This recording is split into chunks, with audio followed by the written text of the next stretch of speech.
Okay, so we are going to do the calculator active portion of the practice test that you took a couple of weeks ago.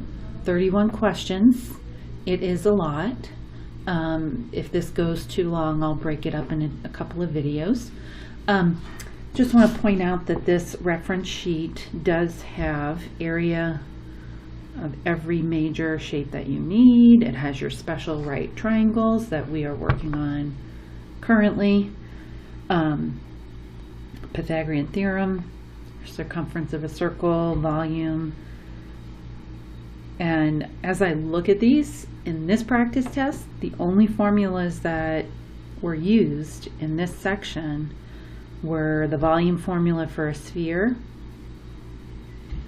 and I think that's it. It also tells you the number of degrees in a circle is 360, radians, we haven't covered that, is 2 pi, and it tells you the sum of the measures of the angles of a triangle is 180. So don't forget that that's there, although I don't think you're going to use a whole lot of it. Okay, for number one, I'm going to go quickly through some of these, and it's fine if you just write the answer on some of these because others will take longer. A high school counselor conducted a survey over 16 consecutive quarters to determine the number of students with part-time jobs. Each student in the 2014 graduating class is surveyed once per quarter for all 4 years of high school. The graph below shows the data for each quarter the survey was conducted. Number of students with part-time jobs by quarter. So these are the quarters, and these are the number of students. So as we can see, well, 4 quarters would be 1 year. Freshmen are not too many freshmen have a part-time job. Then you move into your sophomore year, and sort of the end of your sophomore year going into your junior year, more students are having part-time jobs. Now, I'm spending more time on this than I would if I were doing this. I would just quickly read the question, quickly try to find the answer. During which of the following periods is the increase in the number of students with part-time jobs the largest? Okay, well, if I look at these choices, 4 to 6, that's not a big increase. 7 to 10, that is a pretty big increase. 11 to 14, that's not a big increase right there. And then 13 to 16 is not a big increase. So I'm not calculating anything. I'm just looking at this, and it's clear that this is the biggest increase. So 7 to 10, answer B. And it's fine to just put answer B there. You should be listening to the video and working this out with me and not just blindly copying things.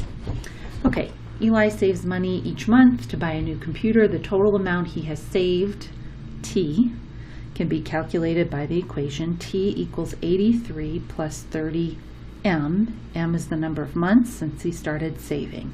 What does 83 represent? So 83 is his starting point. So that's the money that he started with. That's it. So part A, the money that he started with is 83. Number 3, according to the Department of Agriculture, consuming 100 grams of banana provides 0.15 milligrams of zinc. Which of the following is closest to the number of milligrams of zinc provided by 140 grams of banana? So you know it's not going to be 0.15 because that's 100 grams. So you could kind of guess on this, but if I'm guessing, I'm not really sure if it's 0.21 or 0.25. So let's just go ahead and quickly do a ratio. 100 grams to 0.15 milligrams. So this is banana, this is zinc, as 140 grams is to how many milligrams of zinc. So I'm going to take my calculator and do 0.15 times 140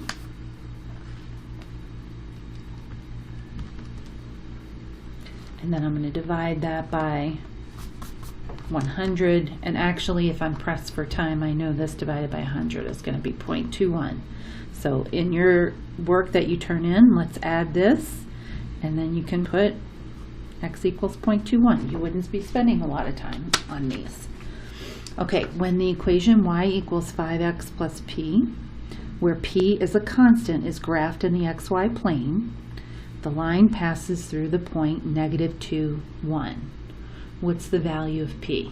Okay, so this is my x coordinate, this is my y coordinate. I'm going to quickly plug in 1 for y,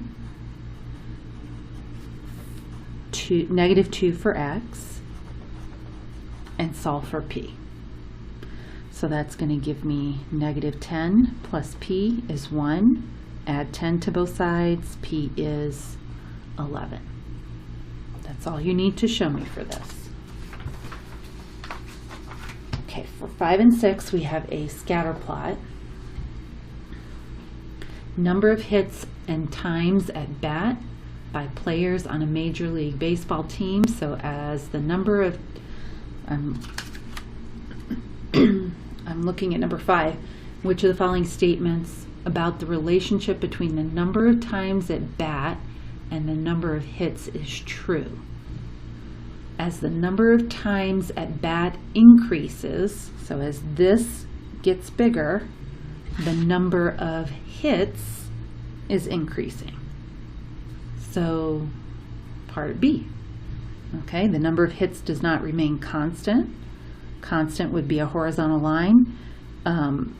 This choice D, as the number of times at bat decreases, the number of hits increases. That's not correct.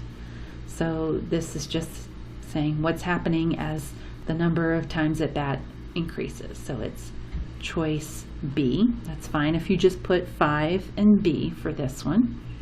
For 6, for the player with 450 times at bat, the actual number of hits the player had is how many fewer than the number of hits predicted by the line of fit. So we didn't spend a lot of time on this last year. This is a good one to check out because it's not that hard. Okay, let's look at 450. This player right here. So this person actually got, and I kind of blocked it out with the marker there, but this person actually got less than, let's see, this is 100, this is 125, so I'm going to say that this is about, I don't know, 112 or 113. So the prediction is this line. The line of fit is a prediction. So what is this question asking? The actual number is how many fewer than the predicted. So the prediction was about a little bit less than 125, like 124. So I'm going to look at my choices. This is, I'm eyeballing this and saying this is 112, and the predicted amount is right here on the line, which is like, let's see, okay, I don't know, 124. So I'm going to say it's a difference of about 12. You're looking at this little difference right here. This is the actual amount. This is the predicted amount. So my choices are 10, 20, 30, and 40. So I'm going to go with 10. Let me check and make sure that that's right. Yeah, they chose 10. They said 10 was correct. So it's fine if you just put 6 is A, but make sure that you are making sense as you go along. This is not just busy work. This is hopefully a nice little review of everything.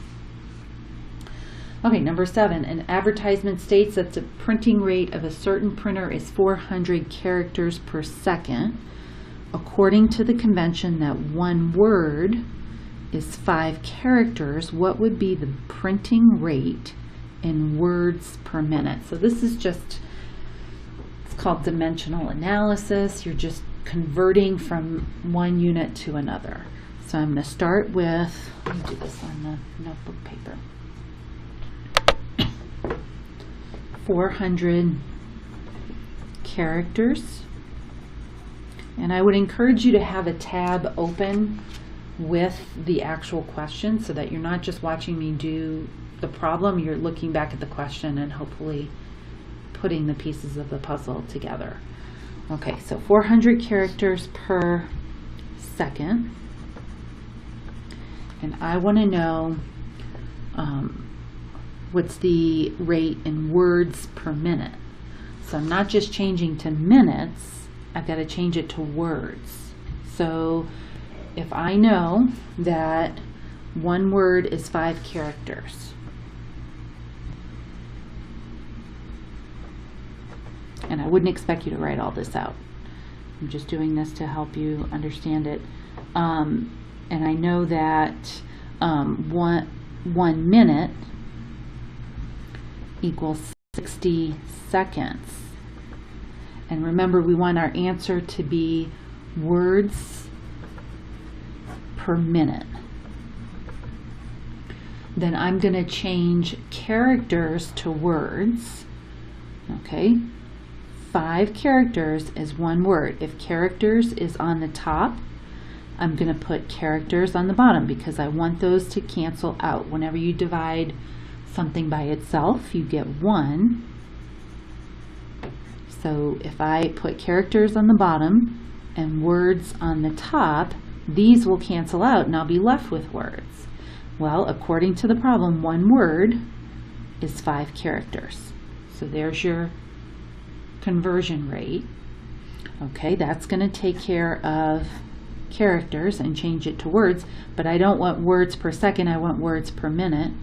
So I'm going to put, since seconds is on the bottom, I'm going to put seconds on the top. And I'm going to put minute on the bottom because I want minute in my answer. There are 60 seconds in 1 minute. When you're converting, this is 1. This is 1. You're not changing the answer, you're changing how the answer is written. So that's going to give me, that's going to take care of seconds. The seconds will cancel out.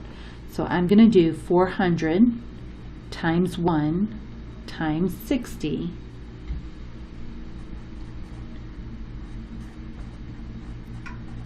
and then I'm going to divide that by 5.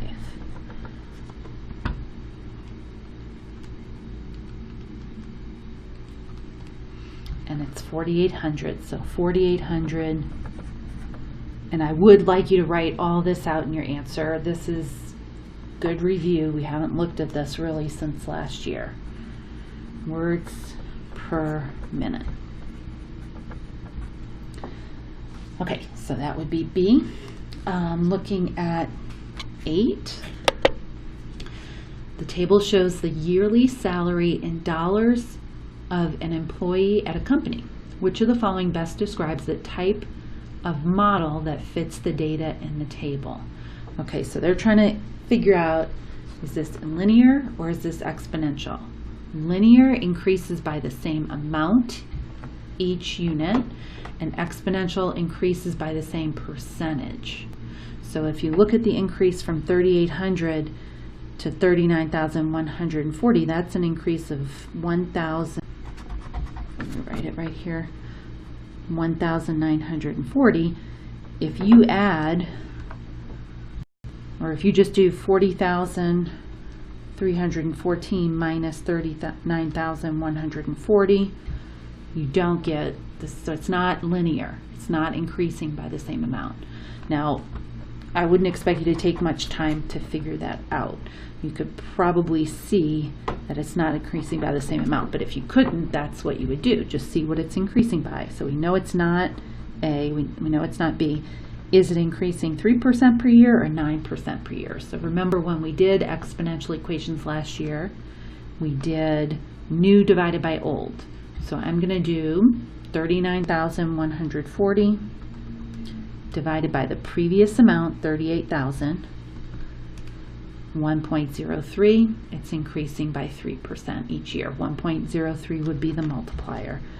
So it's fine for 8 if you put choice C, and Hopefully that was helpful. We haven't seen that in a while. Okay, 9 I'm going to do on paper, and I would like you to write it out.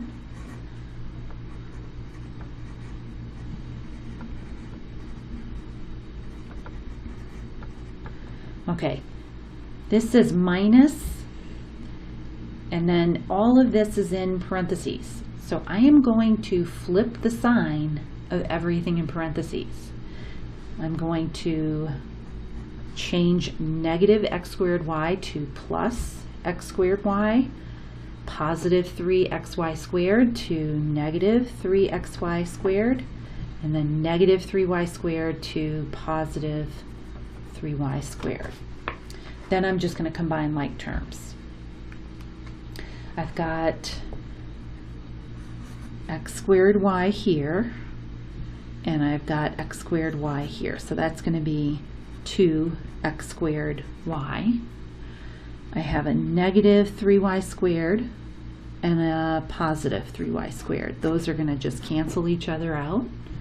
And then I've got 5xy squared, negative 3xy squared. That's going to give me 2xy squared. So that's going to be choice A. Number 10, which of the following describes the solution to the equation above? So to solve for this solution, you could approach this different ways. Let's write this one out.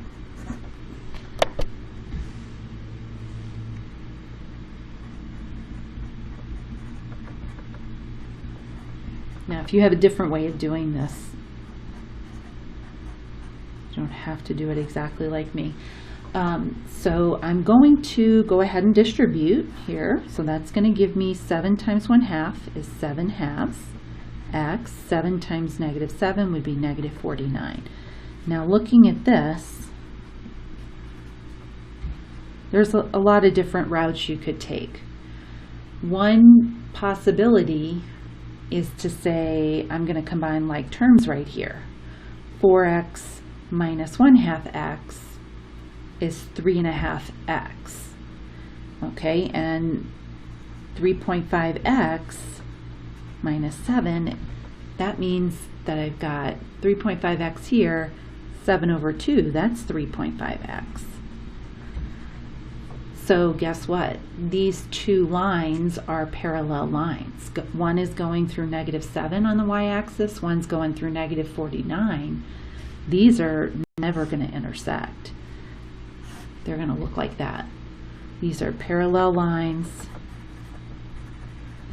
and there would be no solution because they would not cross. Now that's one way to approach it. And I know some of you are looking at this and thinking, oh no, fraction. You could just get rid of the fractions. I would distribute first, just because it would be a little bit complicated to get rid of the fraction here. I would get rid of the fraction here if you were going to get rid of it. And the way you would do that is just multiply everything by 2. If you do it this way, you would get 8x minus 2 times 1/2 x would just be 2 times 1/2 is 1, so it would be minus x minus 7. Okay, and then I'm going to do 2 times 7 over 2. That would be 7x.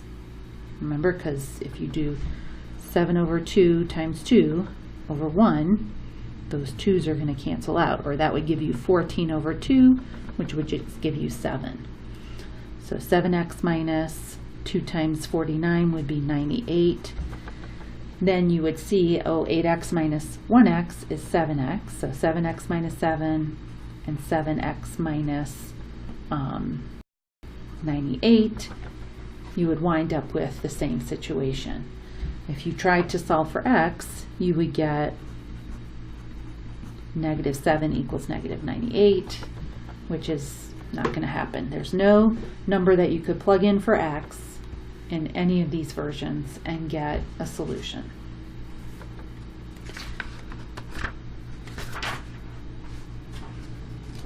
Okay. Number 11. Okay, we're looking at some statistics in this next section. Again, there's several ways to approach this. I'm going to try and do this the fastest way possible. I'm going to show you how to do this on the calculator because I think some of you will remember this, but you don't have to use the calculator here. Okay, the table shows the monthly electric bills of Joseph and Samuel for the first 5 months of the year. Based on the information in the table, which of these statements is true about the ranges and medians of the bill? Range in statistics is the difference between the highest, the max, and the min. Median is that middle number. So you could take Joseph's bills, order them from highest to lowest. I'm going to go ahead and do that. So my lowest is 145.30. My next highest is 175.99, 180.33, 184.66, and 193.12. So the range would be the difference between the highest and the lowest. So 193, whoops, 0.12 minus 145.3. So my range is 47.82. And this is Joseph. My median is 180.33. I'm going to do the same thing for Samuel. So let's see, my lowest is 149.23. Let's see, my next one's going to be 176. You really don't, if you're in a rush, you don't even have to write these two. You just need the middle number, the biggest number, and the smallest number. Okay, 176, let's see, 181. There's your median. Okay, and then I'm not even going to write 180.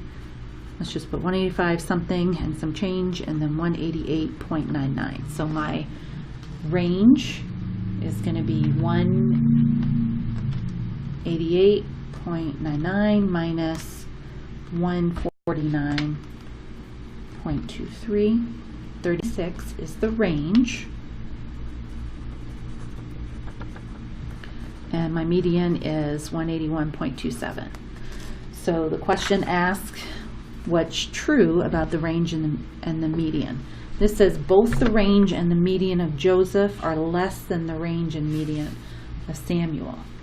Well, if you look at, this is Samuel, the range and the median's less, but the range is greater. So it's just comparing the medians and the ranges, which is actually very easy. So let's just see if we can find the one that tells the correct answer. It's not going to be both anything because one was less and one was greater. Okay, this says the range of Joseph is less. Well, we just looked at it. The range of Joseph is more, so it must be this last choice. The range of Joseph is greater than the range of Samuel. That's true. The median of Joseph is less than the median of Samuel. That's true. So it's choice D. And you could just write this out for your work that you turn in. Now I'm saying that I will show you the calculator. If you want to skip over this, it's fine. But if you wanted to, you could press Stat, Edit.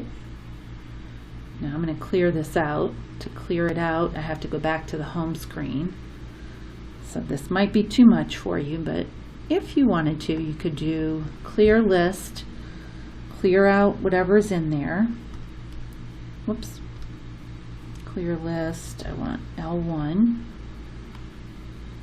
Okay, and then I could type in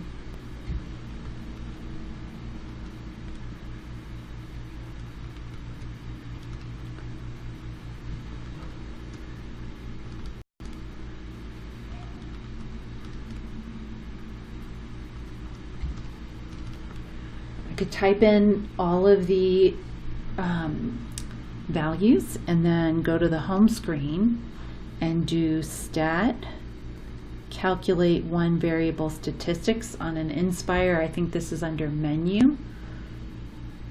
It will calculate everything that you're probably going to need. Here's your minimum, here's your maximum, here's your median. Your range you'd still have to calculate the range. It doesn't do that for you. So you'd still have to do 193.12 minus 145.33. But I just wanted to show you that that's a possibility. Okay, number 12. This presents information about 810 train cars in service on a railroad. Okay, so these are not necessarily difficult. You just need to be careful how you read these, that you read them carefully and you look at what they're asking for. What percentage of the train cars are double-decker cars that have been in service for less than 10 years? So I'm looking at double-decker in service for less than 10 years. So that's going to be 16. And it's asking, these are all cars on a railroad, what percentage of those cars are the double-decker cars that are in service for less than 10 years. And it really doesn't matter what these categories are. You're just going to do the numbers here. You're just going to do the math. 16 out of how many? How many total? Okay, so the total is 215 plus 16 plus 497 plus 82. They are breaking them down into single level, double decker, in service in less than 10 years, in service 10 or more years. All of these are cars. So I'm looking for what percentage are this type. So 16 out of 810. So my total is all of those together. That would be, and you probably wouldn't even have to do the math at that point. You can see it's going to be a very low percentage, but it doesn't take long to do that. And that rounds off to 0.2, which would be 2%. We're going to get to that in the next chapter a little bit before you take the test. Number 14. Moving company uses plastic wrap to bundle groups of boxes together. If a portion of plastic wrap that measures 900 inches in length is used to bundle each group of boxes, how many groups of boxes can be bundled using 1,500 feet of the same type of plastic wrap? So I'm going to try to figure out 1,500 feet. If I divide that by 900 inches, because 900 inches does 900 inches, bundles each group. So I'm going to say, how many groups do I have? I'm just going to do 1,500 feet divided by 900 inches.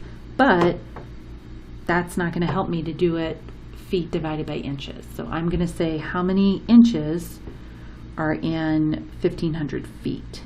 Well, you can do it the way I was doing it before. 1 foot is 12 inches.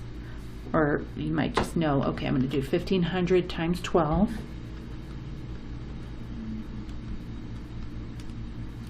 Then I'm going to divide that by 900. So that's my inches.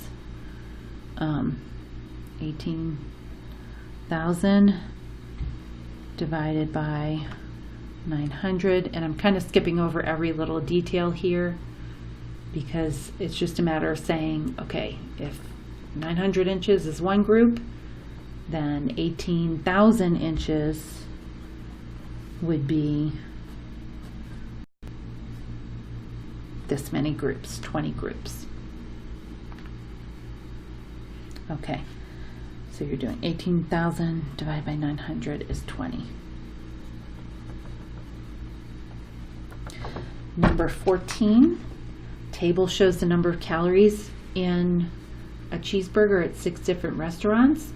What's the difference in the number of calories in a cheeseburger at Riverside Diner so this one, and the median number of calories at all 6 restaurants. So I need the median, I need it quickly.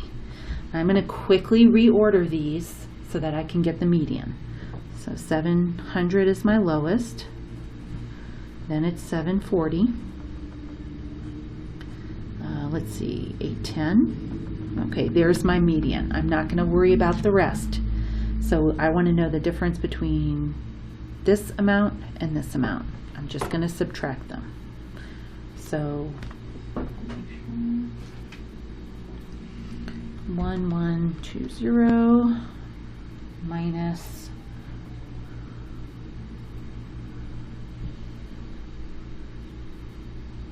median number at all 6 restaurants. Why did I have median? It's your middle number.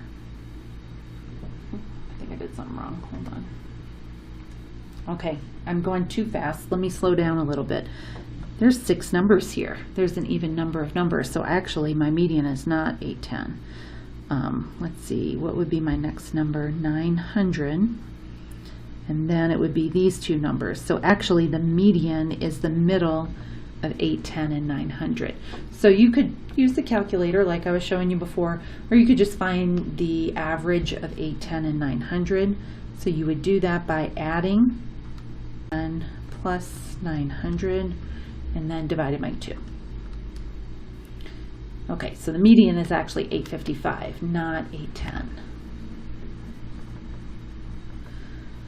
Okay, so I want to do 1,120 minus 855, so that would be 265. So C. Okay, I'm going to do a couple more and then we'll take a break, maybe just one more. We have not done equations of a circle. They're not difficult. If you want to learn how to do this, you could probably teach yourself using any online tool, or I could go over it with you. So I'm going to go over this, but if this is confusing, that might be the one question that you just don't know. The equation of a circle is x minus h squared plus y minus k squared equals r squared. And if the radius is 3, r is going to be 3, and the center is 4, -2, that means h would be 4, -2 would be k. So I'm just going to plug in 4 for h and -2 for k. So that would be x minus 4 squared plus y minus -2 would turn into y plus 2 squared equals 3 squared. So that would be this choice right here, choice C. I don't have an Inspire at home, but the Inspires actually have templates for equations of circles, and they're pretty easy to use. If you're interested, I can go over that with you after school. Okay, why don't we break this up right here? That's 33 minutes.